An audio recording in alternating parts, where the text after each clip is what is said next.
My eyes burn! My throat burns! Oh no, I missed! No! Yes! No!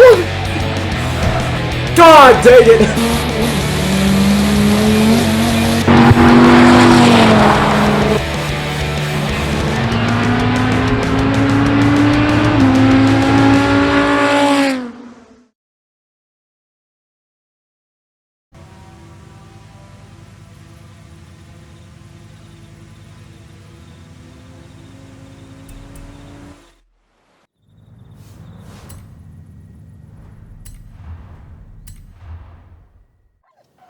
Hi, Rami.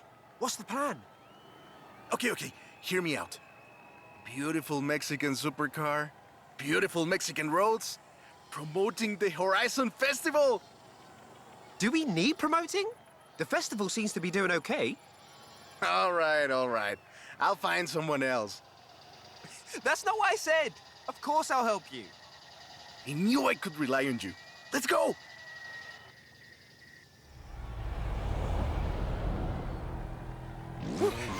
Let's get moving. Get some speed, then turn into the countryside.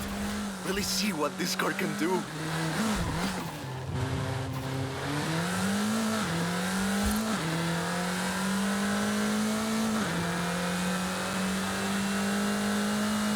Yeah, great speed! But let's see how you handle some corners. You want to tell me about the car, don't you? I thought you'd never ask! So VUL is an abbreviation. It stands for Vehicles of Ultra Lightweight and High Performance. It was started by two brothers, Guillermo and Iker Echeverria. The VUL 05 is a track-focused supercar, designed and produced in Mexico, but tested and optimized in the UK. I even think I saw one at the festival when I was over there. Less sightseeing, more going fast. We're driving the pre-production version of the VUL 05RR, the even more track-focused version. Somehow, the designers reduced the weight by 65 kilos and increased the power to nearly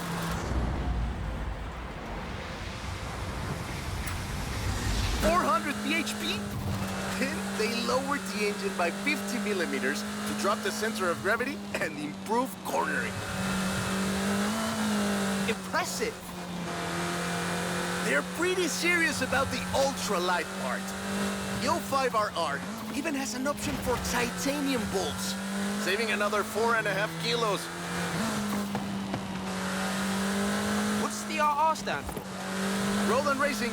The car was designed for an enhanced track experience, but remains road legal.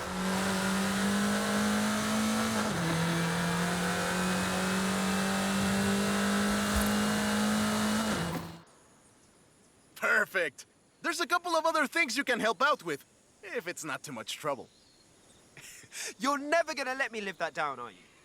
Call me.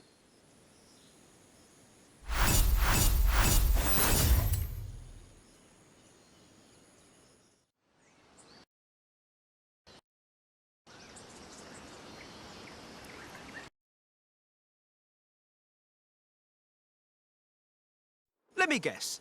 Today's episode of Mexican Automotive History with Ramiro is about the Baja 1000. You are very perceptive, my friend. This dune buggy was the first car to race here. Let's take it for a spin.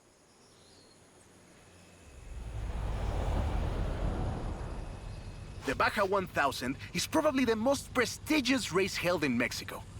But do you know how it all started? I assume the Myers Manx has something to do with it. Correct again. The Baja 1000 started as a very elaborate marketing campaign for the car you're driving. But let me start from the beginning.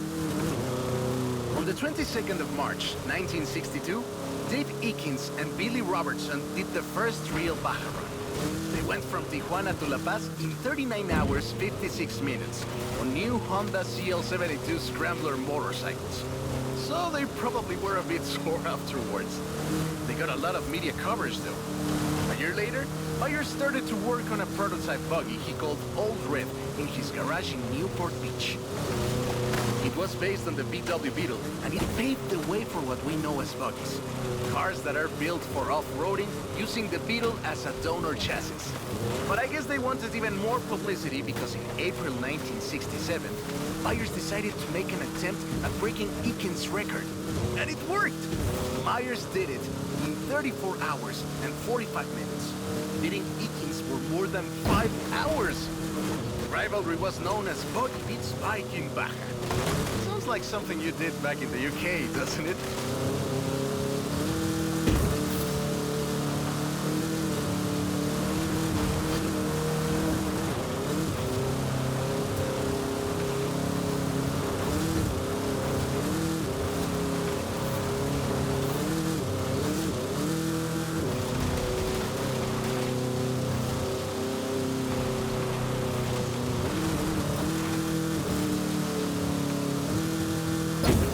Manx became an overnight sensation as a result, and suddenly they were friendly races all across the Baja. It wasn't long before they realized they needed something more organized. And that was Mexican 1000. Guess who won the inaugural event? Mars Manx? You're on fire today! Yes, in 27 hours and 38 minutes. The official race was 100 miles shorter than the original route, but it's still impressive.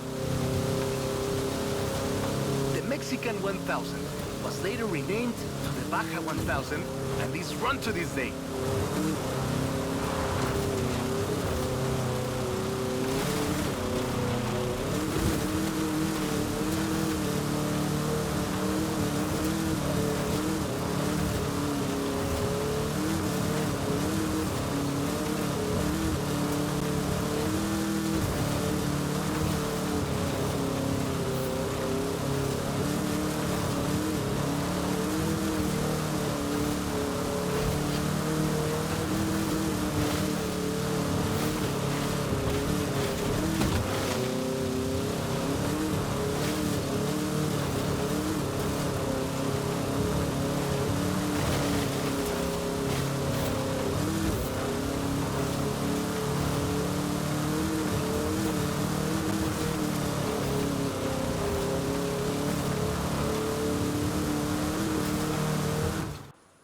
I love that story.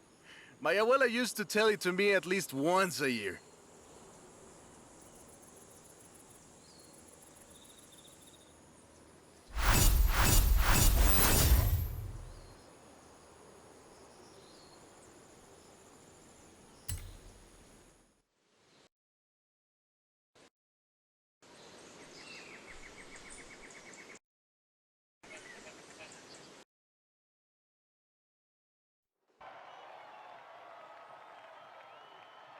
Oh, right. I get it now. To be honest, though, it was me who needed your help, not Papa Fernando. I can't fault that logic. Who are the other racers? It's this new street racing crew that's been hanging around. I think they're here to see what you can do.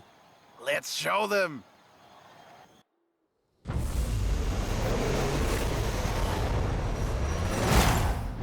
Oi, he's eager. But this isn't really a street race. There's no checkpoints, just a finish line. So keep to the route and get there first.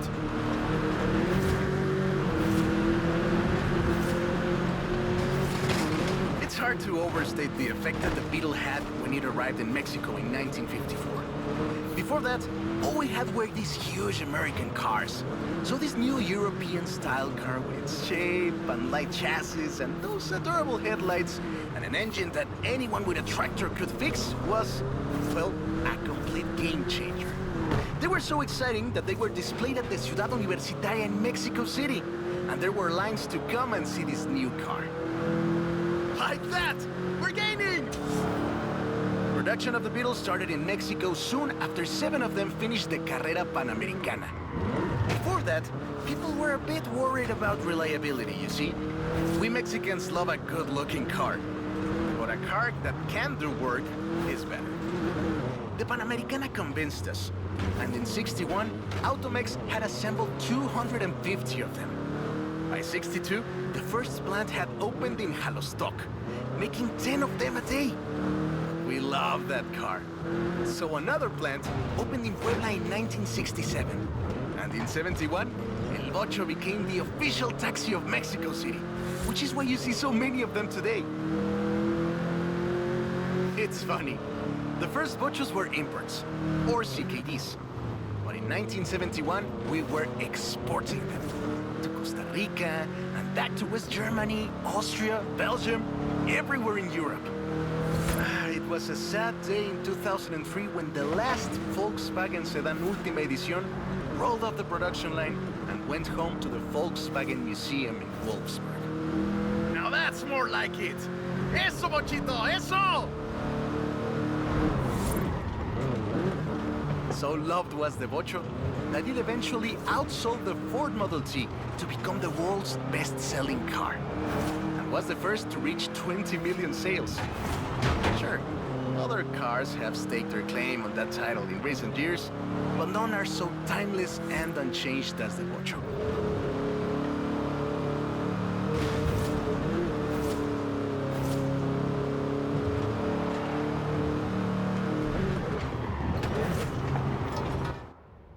That is a great car. Probably the most iconic car in all of Mexico. Ay, es increíble que un auto tan pequeño deje un vacío tan grande. Adiós, sedan. Thanks. I'll call you when I've got that next one ready.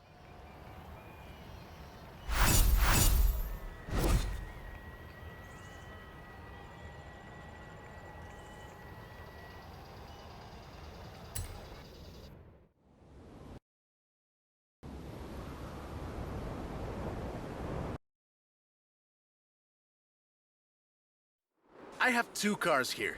A first-generation Volkswagen and a seventh-generation Volkswagen Golf. Made in Mexico for almost half a century. Sadly, they stopped building them in 2021. But we can still race them. What do you say? To make it fair, I will give you a chance to make an informed choice. Let's go for a test drive. And I've got lots to tell you about Volkswagen Mexico.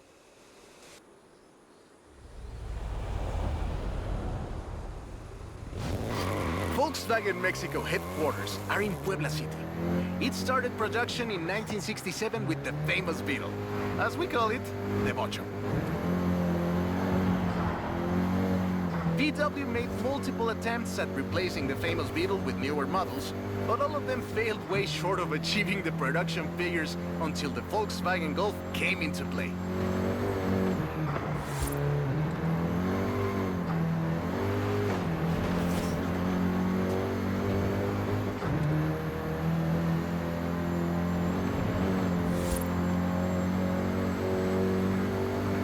First generation was released in Mexico as the Volkswagen Caribe, and had quite a few variations, including the Golf GTI you're driving right now.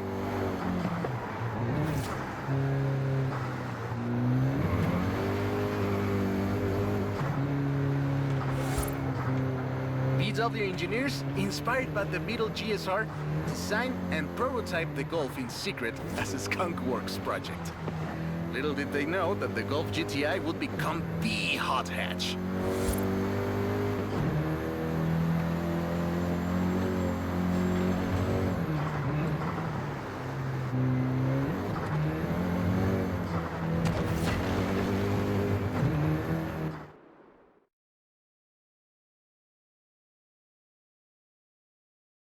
Shall we jump 40 years in the future and try the 7th generation?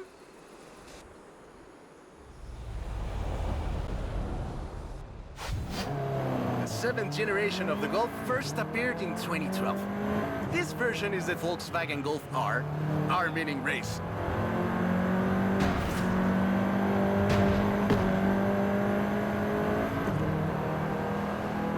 This was the fastest Golf in the range, with a 0 to 60 time of 5.1 seconds.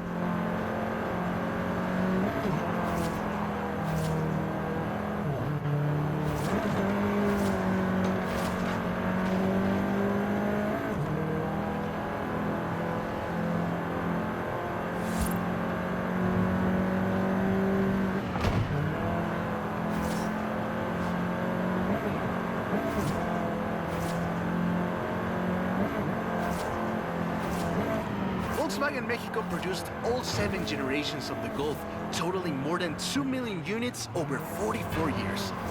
In fact, a lot of Golfs you find in the US were built here.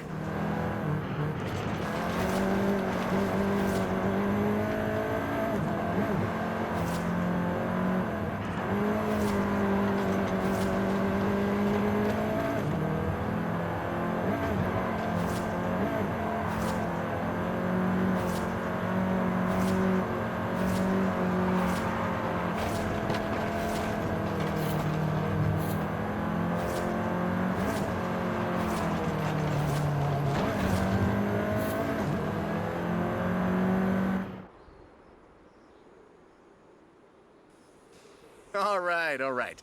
Enough driving around. Let's go head to head, after you've had a chance to rest.